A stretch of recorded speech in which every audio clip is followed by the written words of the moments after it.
అది ఒక ఉగ్రవాది తోటా పేలితే కన్నీళ్లు భారతదేశం నలుమూల వస్తాయనడానికి మన రాష్ట్రం కూడా నిదర్శనం. ఎక్కడో వైజాగ్లో ఒక రిటైర్డ్ బ్యాంక్ ఎంప్లాయ్ ఆయన ప్రాణాలు కోల్పోయాడు.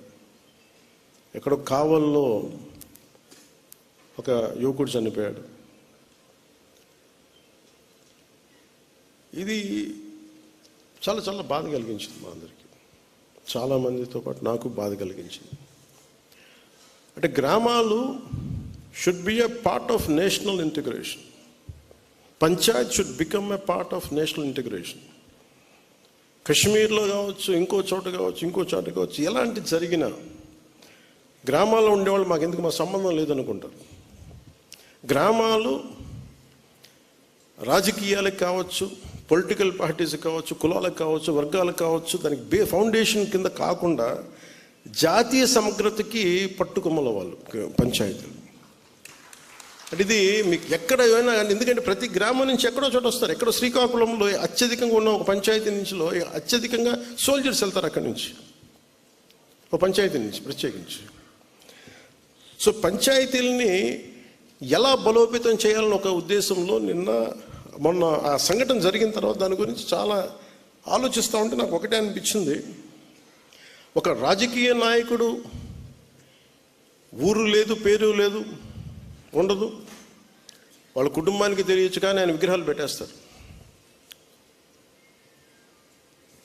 ఏదన్నా విగ్రహాలు పోతే గోల చేసేస్తారు. కానీ ఏ దేశం అయితే మనకు ఆధారం ఇచ్చిందో, ఏ దేశం అయితే నీకు భారతీయుడని ఉనికిచ్చిందో, ఆ భారతదేశాన్ని స్మరించుకునే ఒక ఏ చిహ్నం లేదు, ఎలాంటి చిహ్నం ఉండదు, గుర్తుండదు.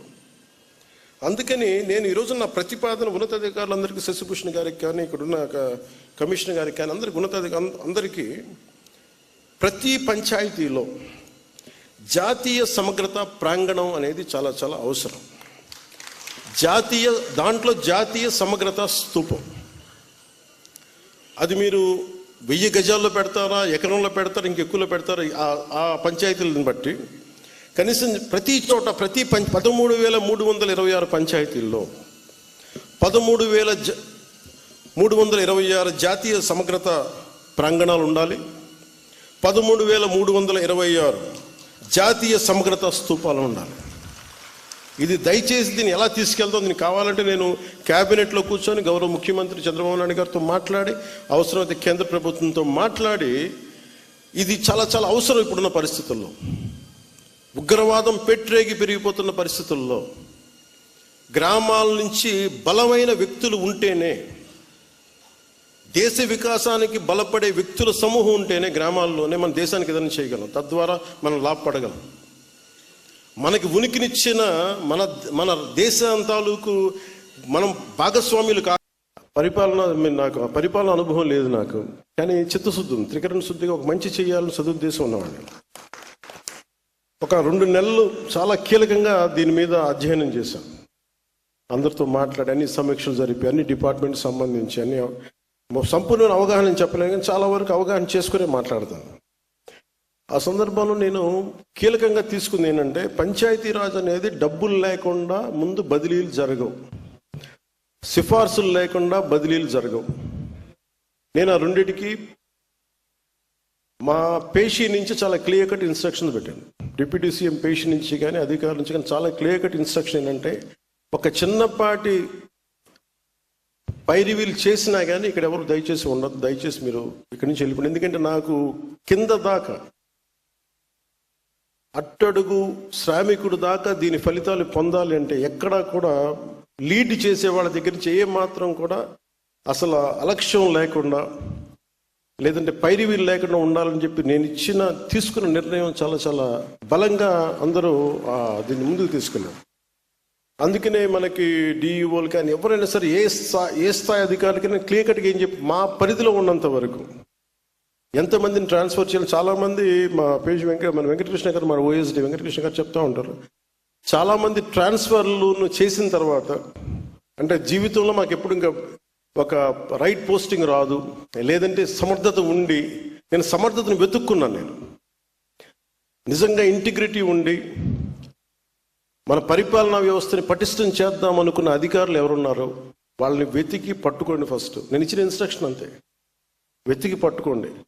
ఎవరైతే నిర్లక్ష్యం కాబడ్డారో, ఎవరైతే సమర్థత ఉండి, ప్రతిభ ఉండి, ఇంటిగ్రిటీ ఉండి వాళ్ళు దూరం కాబడ్డారో వాళ్ళందరినీ వెతికి పట్టుకొని మీరు పంచాయతీరాజ్ కీలకమైన వ్యవస్థలో పెట్టండి.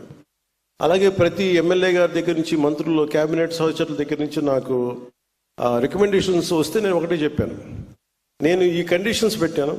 ప్రయారిటీస్ ఎబిలిటీ కావాలి, సమర్థత ఉండాలి.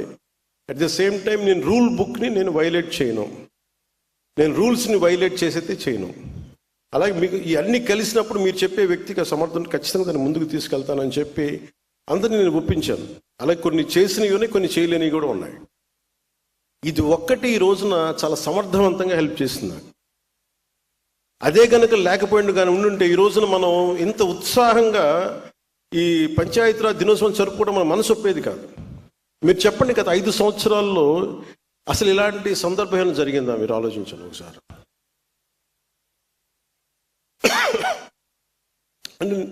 నేను ఒకటి, గ్రామాలు దేశానికి పట్టుకొమ్మలు కాబట్టి అది సర్పంచ్ స్వయం ప్రతిపత్తి గల గ్రామాలు అవ్వాలి.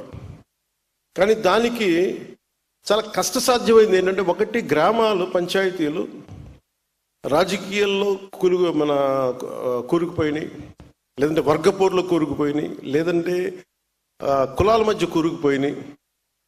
వీటన్నిటినీ అధిగమించి ముందుకు వెళ్ళాలి అంటే ఖచ్చితంగా మనం ఇర్రెస్పెక్ట్ ఆఫ్ ద పార్టీస్. అందుకే రాగానే 10,000 కానీ 25,000 కానీ మన జాతీయ దినోత్సవానికి కావచ్చు, లేదంటే మన రిపబ్లిక్ డే కావచ్చు, ఇర్రెస్పెక్టివ్ అక్కడ కూటమికి సంబంధించిన సర్పంచ్లే లేరు. దాదాపు 70-80% దగ్గర. ఎందుకు ఆ భరోసా ఇవ్వడానికి మేము ప్రయత్నం చేసామంటే, it's irrespect of politics, irrespect of political benefit, irrespect of whether NDA is there or not. అక్కడ తెలుగుదేశం ఉందా, లేదంటే భారతీయ జనతా పార్టీ ఉందా, జనసేన అని కాదు, ఏ పార్టీకి సంబంధించిన గ్రామం మటుకు గ్రామం. అది పంచాయతీ. ఆ పంచాయతీ సర్పంచ్కి ఇవ్వాల్సిన మర్యాద కానీ, ఎంపీపీలకు ఇవ్వాల్సిన మర్యాద కానీ, ఎంపీటీసీలకు ఇవ్వాల్సిన మర్యాద కానీ, జెడ్పీటీసీలకు ఇవ్వాల్సిన మర్యాద ఇర్రెస్పెక్ట్ ఆఫ్ ద పార్టీలకి అతీతంగా అది ఇవ్వడానికి మేము సంసిద్ధంగా ఉన్నాం. అదే మేము చూపిస్తా ఉన్నాం ఇక్కడ దాకా. సో మేము దాంట్లో భాగంగానే ఈ రోజున ఈ గ్రామస్థాయిని, గ్రామాలను బలోపేతం చేయాలి. పంచాయతీరాజ్ వ్యవస్థని గత ప్రభుత్వం పూర్తిగా నిర్లక్ష్యం చేసిన దాన్ని తిరిగి దాన్ని ఆ నిర్లక్ష్య ధోరణి నుంచి కాపాడాలి.